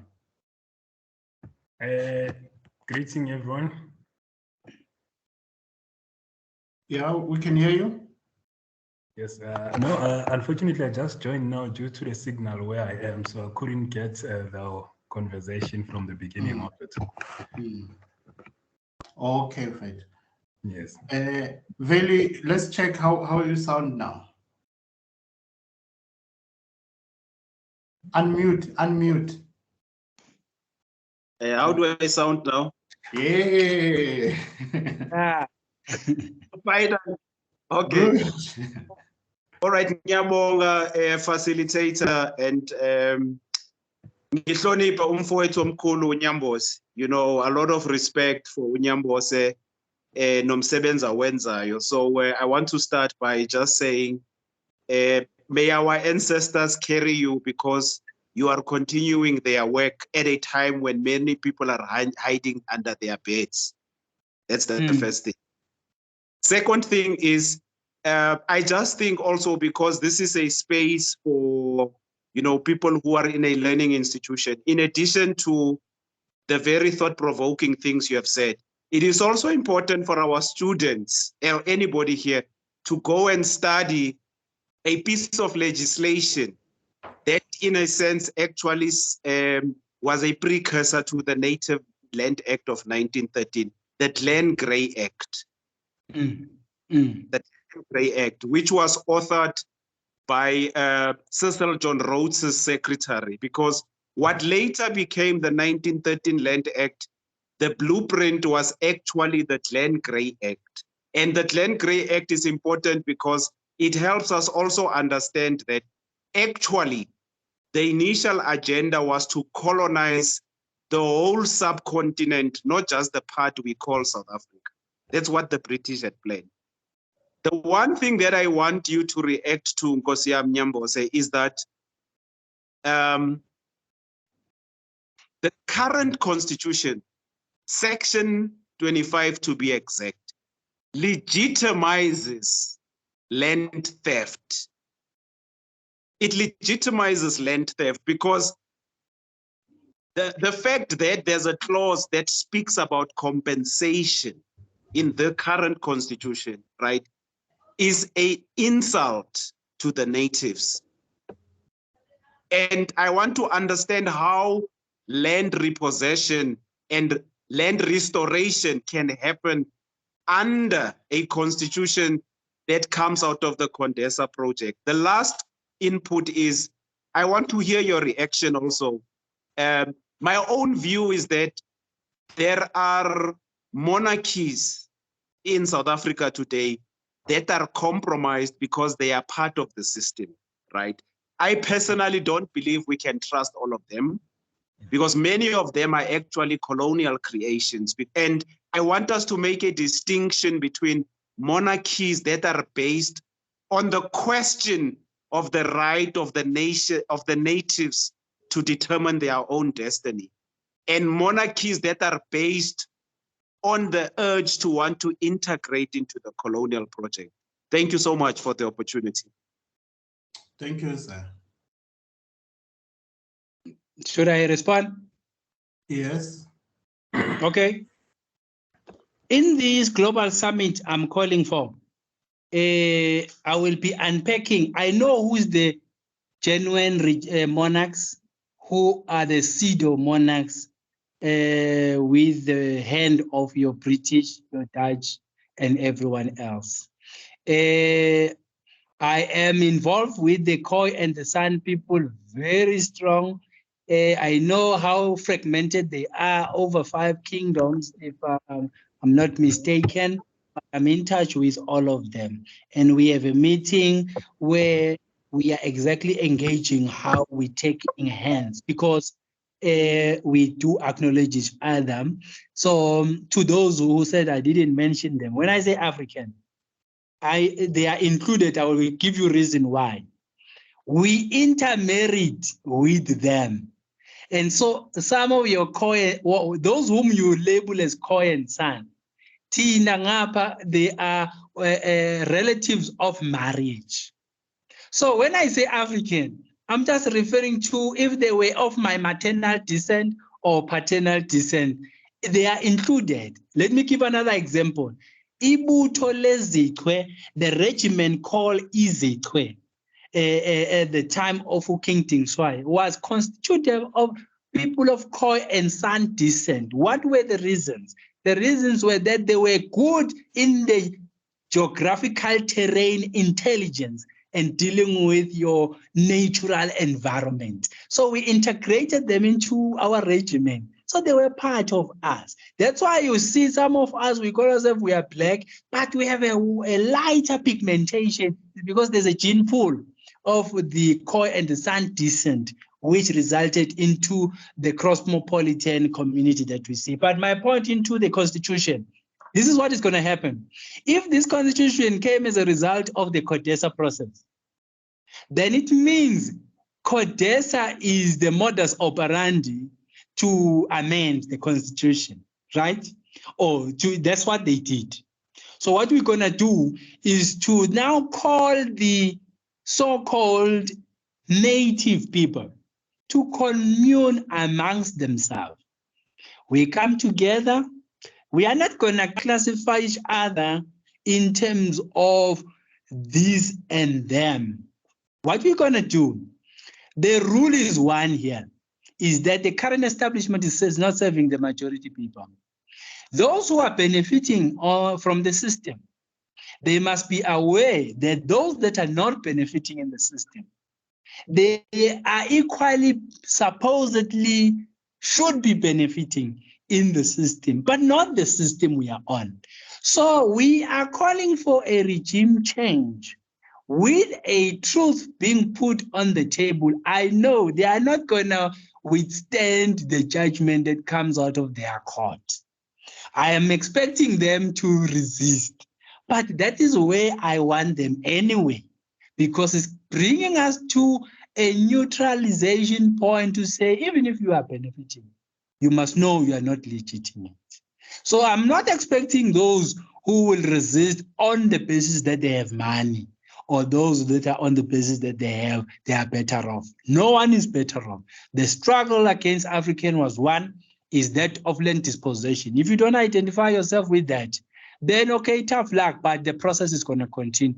We will continue with or without and come up with a resolution that I expect those that are benefiting to ratify, because they have no excuse not to ratify it. As long as they are black, they belong to the process we're talking about. What they just did, they lost, they dropped the ball on us under pretense that they are liberating us, whereas they were collaborating with the colonial master. So the genesis of this process, let's all come together.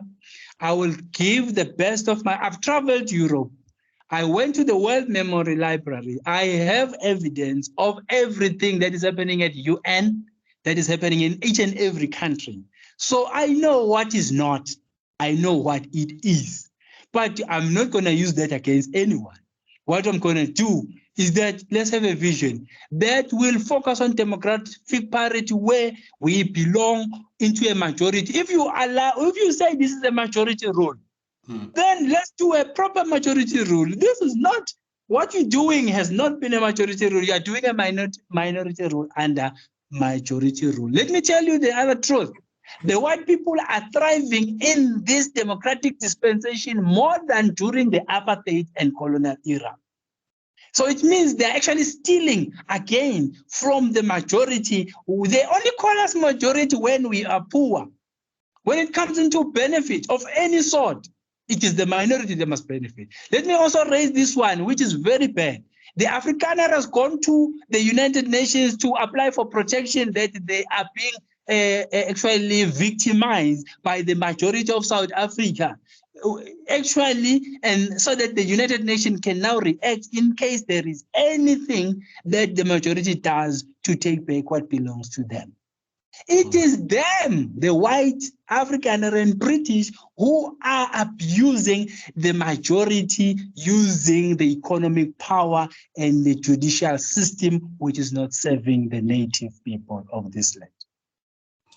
And now, this is me, my personal view. What I'm hearing you is like you are trying to undo the entire order. When you call for land and we see the list that you are showing us there, this is like the whole country, ne? From Pretoria to Potchefstroom to Northwest somewhere. This is the entire country. For me, this is unheard of. You call for a restoration of that land to Black people, and you say you have this title deeds that you can prove who owned what. This is really unreasonable, if not impossible.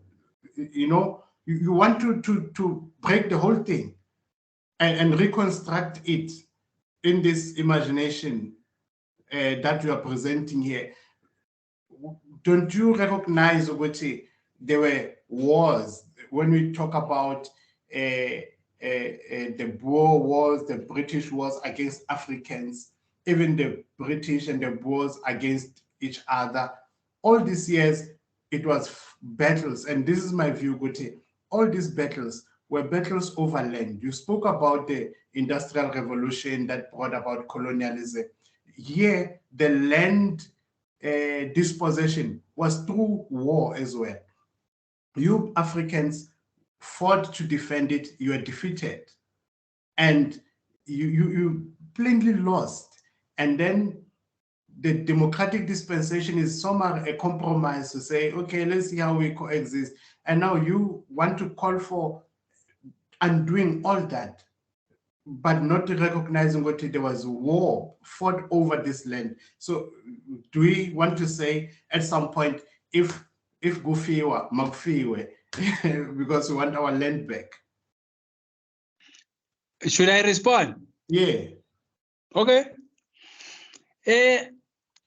I know that is the angle that that's the narrative that all of the naysayers are using.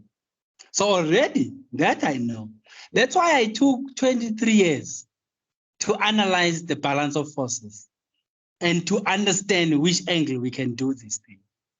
My first angle, I'm using your own laws.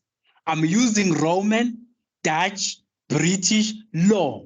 I'm using your judgment. I'm using that which you call a rule of law in South Africa. I'm using what you called law-abiding citizens of South Africa. That is my point of departure. That's where I'm starting. I am now asking you, all of you professionals, who say we must have a rule of law, law-abiding citizen, and then democratic principles. I've just exposed the system, you calling it better, to say it is worse off. So I'm saying to you, which one is better for you? To apply your own judgment that came out of your own judges, out of your own same court, using your own system, which we never liked, but we tolerated. I'm asking, will you abide by the outcome of 2011 judgment, which is setting a new precedent in this country to say those who took the land in 1913 must return it and calculate the money they've made?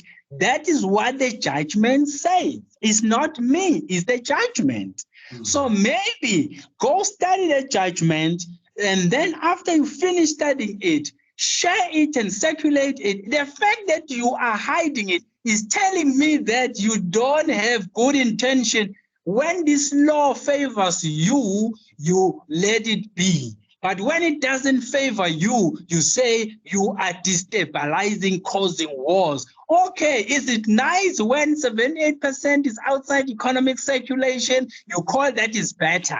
You say we must tolerate that. People are dying anyway as a result of the choices that you've made.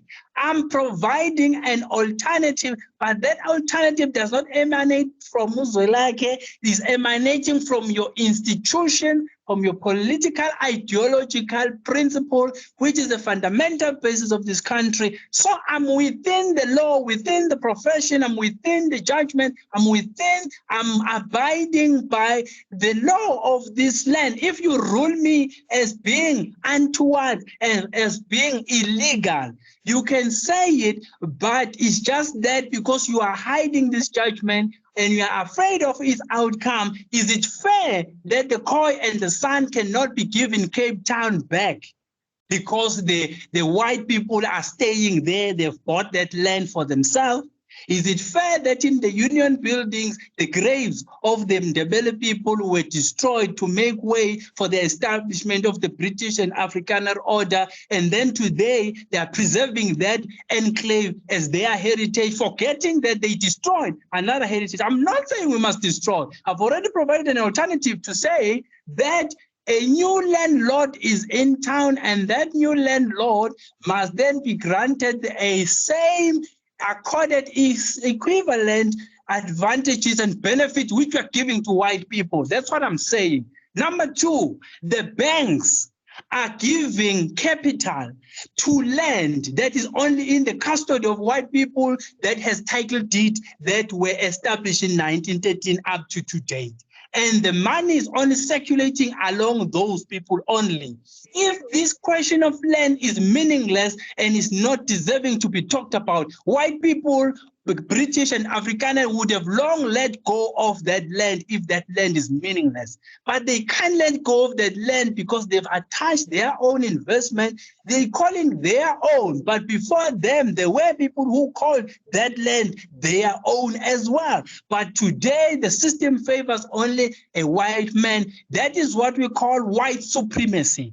In the United Nations, they recognize only the Jews to be the one who suffered the Holocaust, where they were destroyed by everyone in the whole world, and they deserve to be given reparations, and they were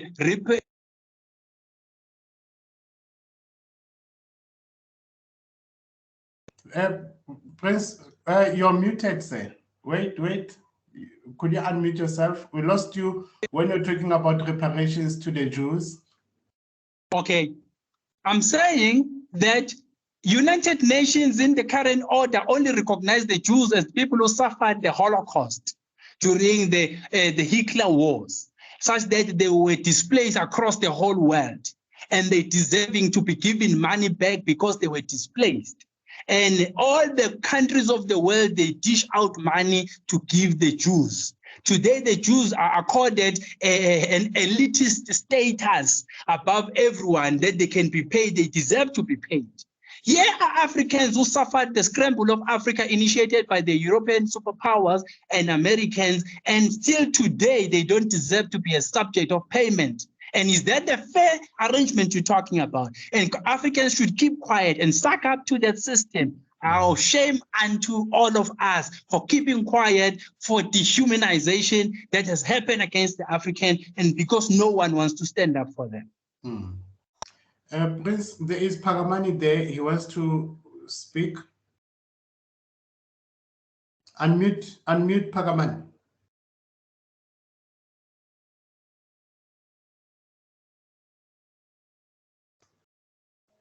You are still muted, Paramani. Am I still muted? There you go. Okay, greetings everyone again. I'm Pagamani Ndwandwe from KZN in Newcastle. Actually, I wanted to comment before Print, because the previous speaker before Print, Tetwa, highlighted something about wars, what happened before. So, of which to me also, that what pains me that the very same people currently that are claiming to own the land, having the title deed, I don't have answers that they got the title deeds from who? Who did they bought these lands from? And the previous speaker just indicated the wars. So that mean to me, now it gives an answer that they invaded, they started a war, they initiated that war. Yeah. They won it, they took the land, and then they gave themselves the title deeds. Like now they are using the law, the constitution that they developed to protect what they did to be in control and to be rightful owners of the land. The very same policies and constitution, our current government that is struggling to now amend it to benefit even the majority. Now they're saying they are having title deeds. They are having this, they are owning so much portion of the land. Who did they bought it from? And who gave them those title deeds? Who was the seller when they were buying it? And again, who implemented that section 25 that our current government now is unable to amend? Why is it so difficult to amend in this new era that we are living in if we are all equal, if we are governed by the law equally? Everyone living in South Africa. But now it seems as if our current government is struggling to even have a say in this section 25.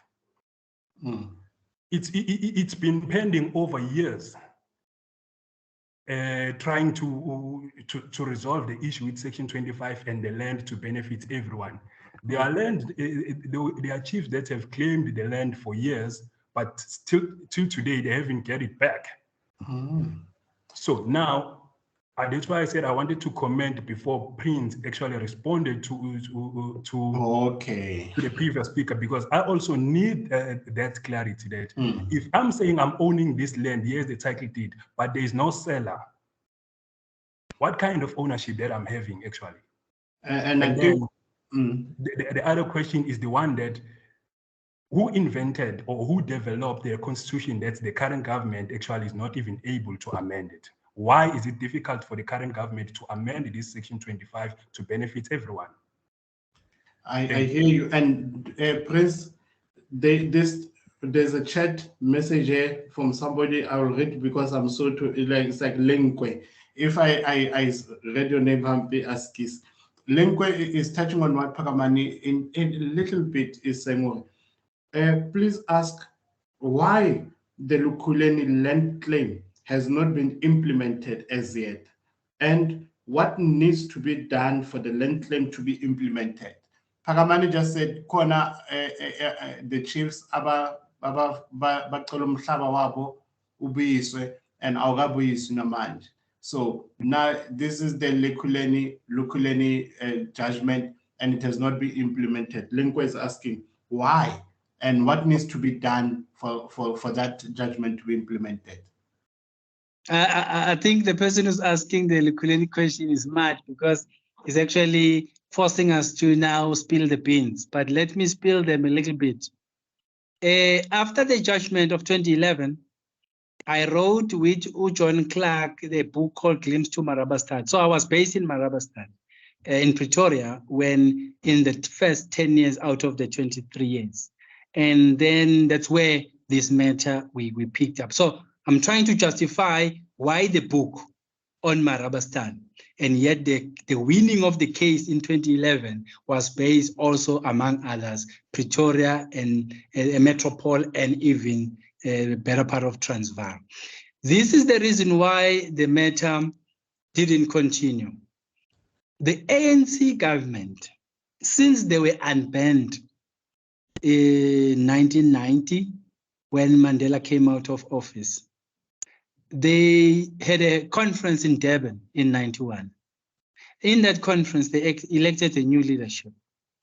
And their policy on economy was saying that was aligned to the former Soviet Union, which was a capitalist, which was those were communistic rule at the time. So after it collapsed, ANC suffered a blow in terms of their economic policy because they needed then to amend it into a competitive market economy, which then means they needed to be linear to the US market, free, laissez-faire kind of arrangement, capitalistic market. And then, so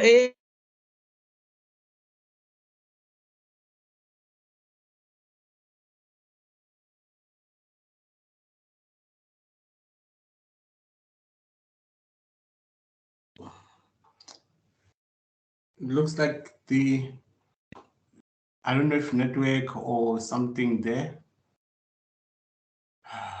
And we are about 30 minutes over our time. So I think if we are able to get him back, we will ask him to be brief and then maybe have a little more 5 minutes for him to wrap up.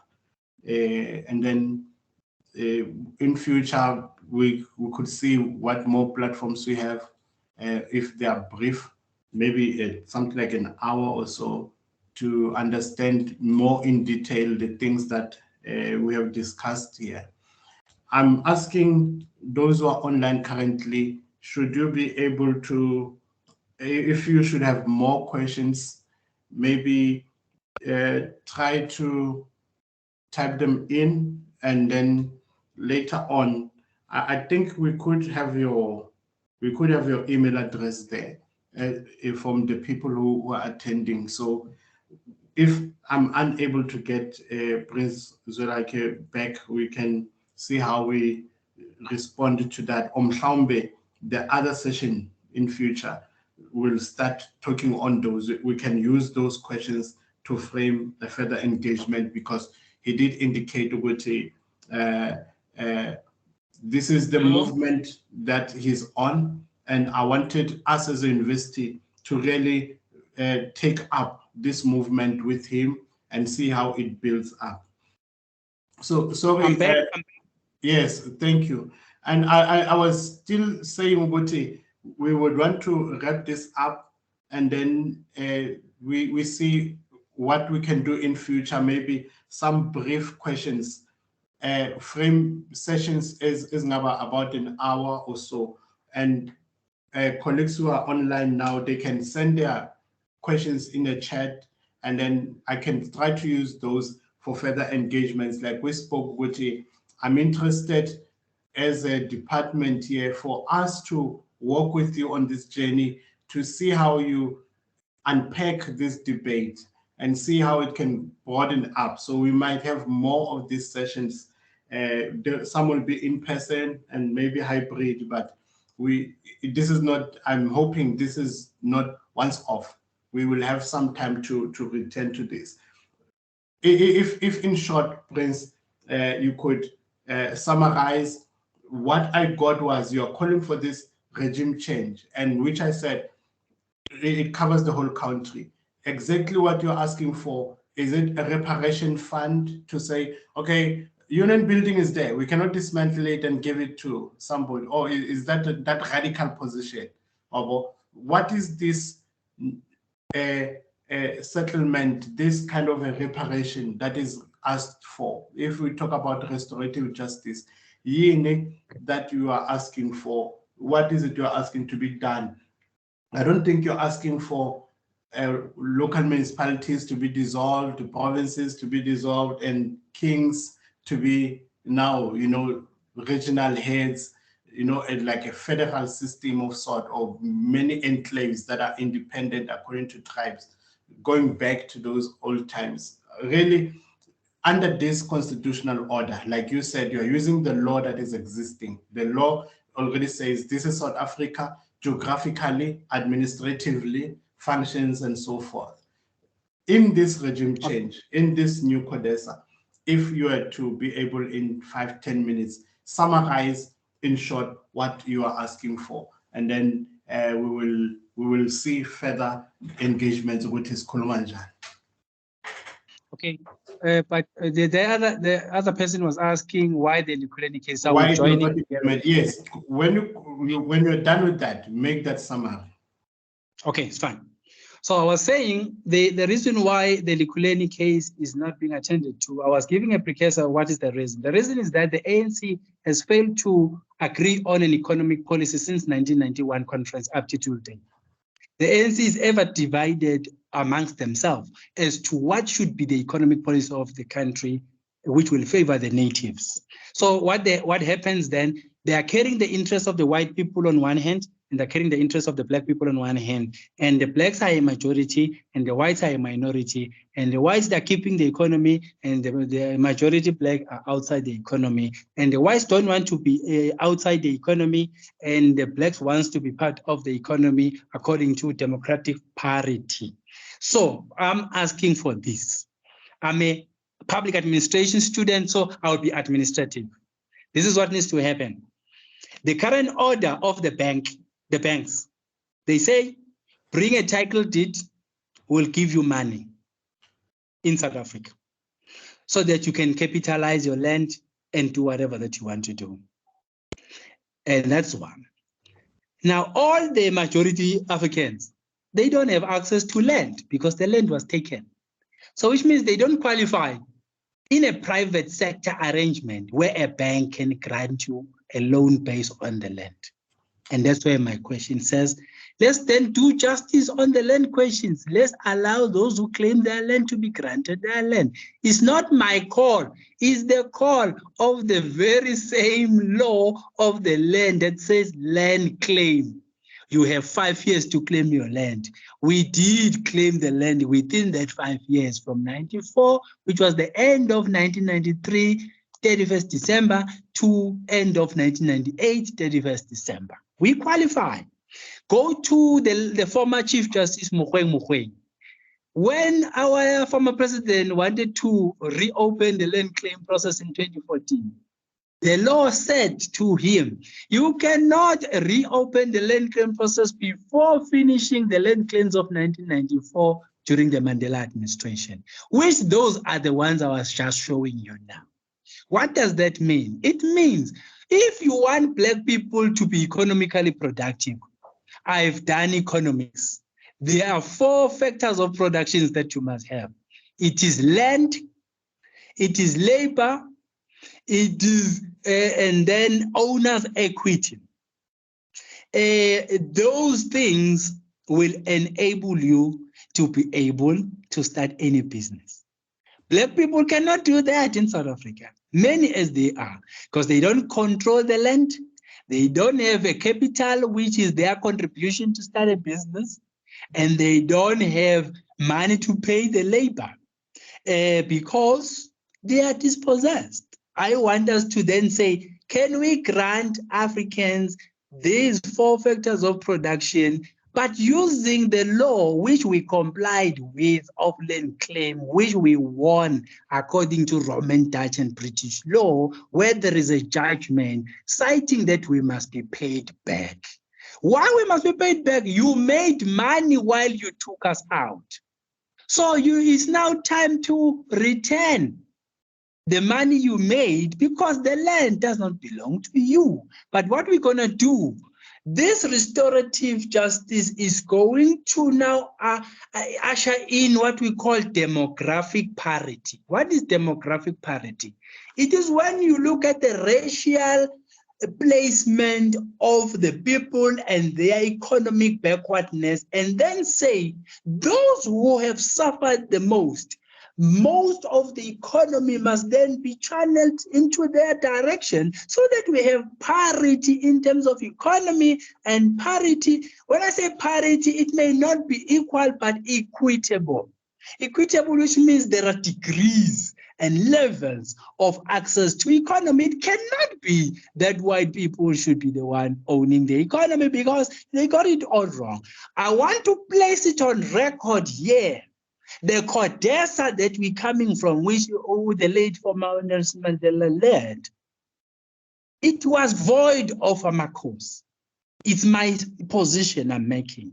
And I'm saying then, had we heard what the kings were going to say, we would have probably in a different position. Right now, this judgment is forcing us to bring back the kings. It is wrong that Amakos, at some point, go to 1932, when Priestly Assembly was actually in the ANC leadership.